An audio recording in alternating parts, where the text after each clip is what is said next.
Hello दोस्तों, मैं doctor V के आज की इस वीडियो में आपको दिखाता हूं कि इंसान के शरीर के अंदर के सभी अंग कैसे और कहां होते हैं और उनका क्या काम होता है, फंक्शन क्या होता है। तो जैसे आपको पास में लाके दिखाना चाहूंगा पूरी बॉडी को, एक एक करके पूरा आखिरी तक जुड़े रहिए। तो सबसे पहले मैं छाती और पेट को हटा देता हूं, तो आपको ये अंदर के अंग दिख रहे हैं। जैसे सबसे ऊपर दोनों लंग्स, फेफड़े दिख रहे हैं, बीच में हार्ट दिख रहा है ना। ये लंग्स को मैं हार्ट को बाद में एक्सप्लेन करूंगा, पहले मैं आपको नीचे के ऑर्गन दिखाऊंगा, पेट के ऑर्गन दिखाऊंगा, तो इनको हटा देता हूं। जैसे हार्ट दिखा, हार्ट के नीचे ये होता है हमारा लिवर, है ना। अब लिवर के बारे में बताऊंगा, उसके बाद में ये आपको नीचे इसके स्टमक भी दिख रहा है, ये स्टमक, ये बड़ी आंत और ये छोटी आंत, है ना। तो सबसे पहले लिवर को दिखाता हूं। तो लिवर का जो साइज होता है वो करीब 1.5 किलो के करीब होता है ना, यानी इसका वजन। अब ये जो आपको नीचे दिखाऊंगा इसकी, तो आपको सबसे पहले पित्त की थैली दिखेगी, ये होती है पित्त की थैली, गॉल ब्लैडर बोलते हैं। कभी कभी स्टोन बनता है ना, वो स्टोन आके इसमें यहाँ अटक जाता है। ये बाइल जूस भी बनाता है, वो बाइल जूस यहाँ से निकल के छोटी आंत में जाता है, जैसे इस वाली छोटी आंत में आके, जिसमें डाइजेशन में हेल्प होती है ना।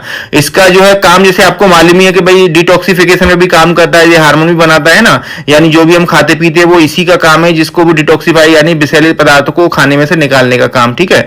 अब ये दूसरा ऑर्गन है, ये स्टमक यानी अमाशय जिसको बोलते हैं, यानी हम जो भी खाते हैं वो फूड पाइप से, ईसोफेगस से इसी के अंदर आता है और वो स्टोर होता है। जैसे आपने सुना होगा ना, स्टमक के अंदर एसिडिटी होगी, वो इसी के अंदर एसिडिटी होती है। जो भी खाते हैं वो पूरा फूलते जाता है, यानी कि इसके अंदर भरा रहता है ना। जैसे अंदर से दिखाना चाहूंगा तो आपको ये फोल्ड दिख रहे हैं, इसी के अंदर कभी कभी अल्सर बन जाता है, जैसे बोलते हैं ना पेट के अंदर छाला हो गया, गैस्ट्रिक अल्सर बन गया, वो इसी के अंदर बनता है, ये अंदर जो दिख रहा है फोल्ड, है ना।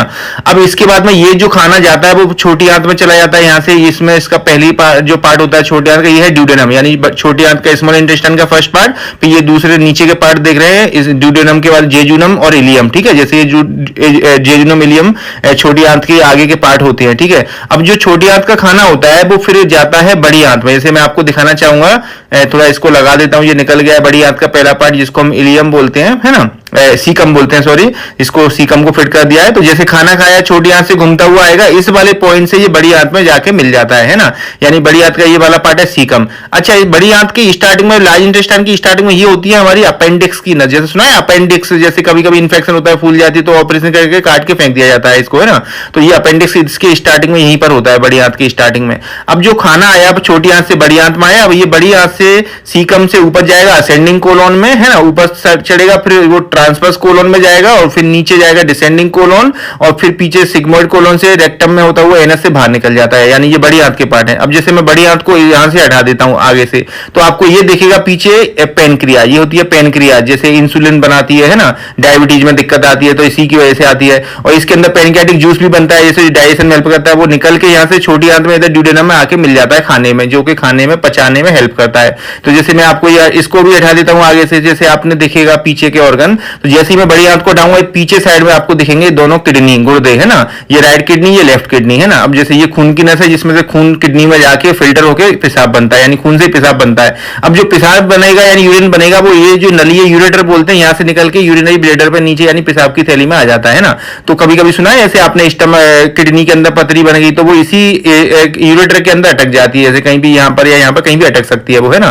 तो ये यूरेटर यानी पेशाब की नली हो गई, जो कि किडनी से ब्लैडर के अंदर यूरिन को लेके जाएगी। अब जैसे किडनी को खोल के दिखाता हूँ, ये अंदर के कैलेक्स दिख रहे हैं आपको, कभी कभी स्टोन बनता है वो यहीं अटकता है, किडनी के अंदर होता है। तो अच्छा, एक किडनी के ऊपर आपको 2 ग्लैंड और दिख रहे हैं, इनको बोलते हैं सुप्रारीनल ग्लैंड, ये हार्मोन बनाती है, एड्रेनलिन, नॉन एड्रेनलिन, है ना। अच्छा, इसके बीच में ये अयोटा दिख रहा है, यानी कि एब्डोमिनल अयोटा, इन्फिया वेना कावा दिख रही है।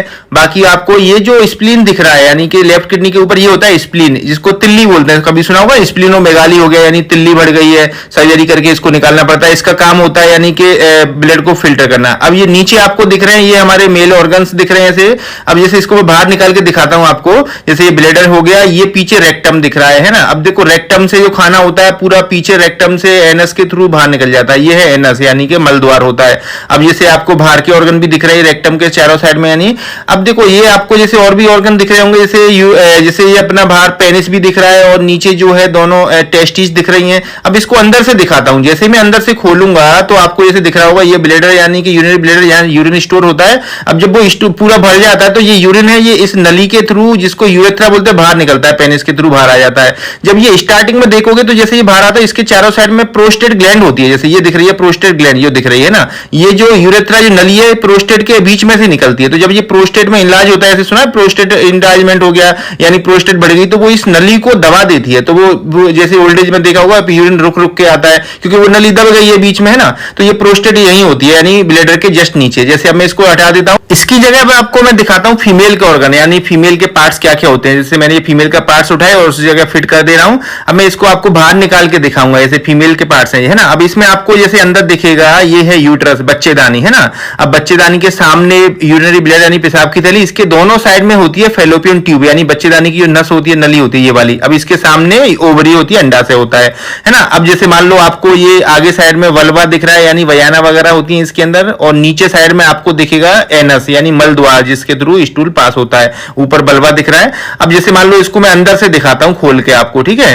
तो जैसे मान लो ये इस तरीके से लगा रहता है, तो पीछे ये होता है बच्चा यानी यूट्रस के अंदर बच्चा है। जैसे अब इस बच्चेदानी के अंदर मान लो ये जो मैं इसको लगा देता हूं इधर, अब ये इसके सामने यानी पेशाब की थैली आगे होती है बच्चेदानी के, और इसके पीछे जो देखेंगे रेक्टम होता है ना, ये वयाना है जहां से ये बच्चा जब बड़ा हो जाता है डिलीवर होता है, तो इसी वाले वयानल रूट से ये नॉर्मल डिलीवरी में बाहर आता है ना।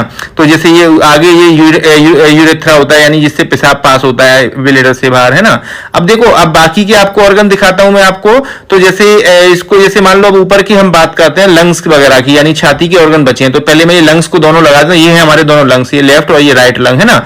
अब इनका काम है ऐसे हम सांस लेते हैं तो सांस ऑक्सीजन आती है लंग्स के अंदर, और इधर से हार्ट से ब्लड आता है तो ब्लड में एक्सचेंज होता है यानी कि कार्बन डाइऑक्साइड ब्लड से बाहर निकल जाता है और लंग्स में से यानी कि वो ऑक्सीजन ले लेता है ब्लड अंदर, है ना। अब जैसे मान लो दोनों लंग्स को मैं हटा देता हूं, इसके बीच में ये आपको दिख रहा है हार्ट, हमारा हृदय जो होता है ना।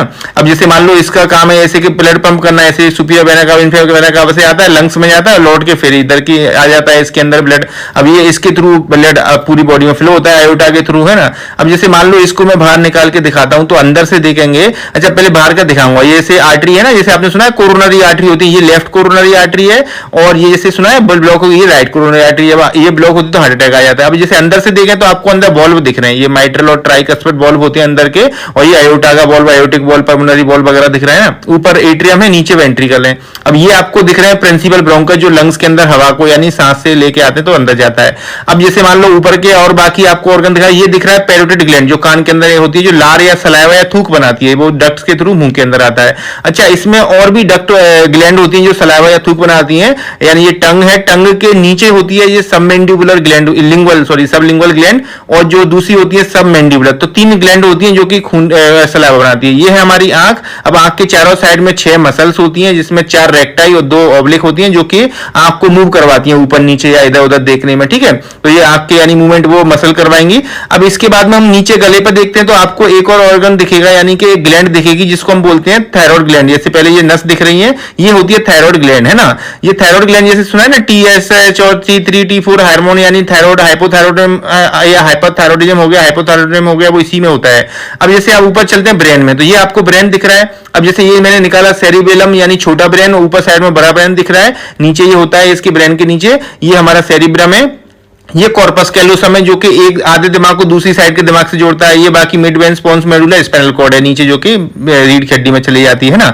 अच्छा इसके बाद में आप पीछे देखेंगे तो आपको ये स्पाइन दिख रही है, ये स्पाइनल कॉर्ड है इसके अंदर, है ना। यानी कि पूरी नस होती है जो कि हमारी गर्दन में से गर्दन के लिए, पेट में से पेट, और कमर से नीचे पैरों के लिए निकलती है। जैसे एक स्पाइन को बाहर निकाल के दिखाता हूं तो ये आपको ये स्पाइनल कॉर्ड दिख रही है, स्पाइन दिख रही है, ये डिस्क होती है और ये स्पाइनल कॉर्ड है बीच में, है ना। ये कभी कभी नस दब जाती है इसमें, है ना। जैसे गर्दन की दबती है तो हाथों में दर्द जाता है, और कमर की दबती है तो पैरों में दर्द जाता है, जैसे साइड का बोलते हैं। जैसे आपको नीचे दिखाता हूं, जैसे ये मसल को हटाता हूं तो जैसे ये ग्लूटियस मसल को हटाऊंगा मैं तो इसके नीचे आपको एक बड़ी नस दिखेगी जिसको साइटिक नर्व बोलते हैं। जब दब जाती है यहाँ पर तो इस जगह इस एरिया में दर्द करता है, इसको साइट का बोला जाता है, ठीक है।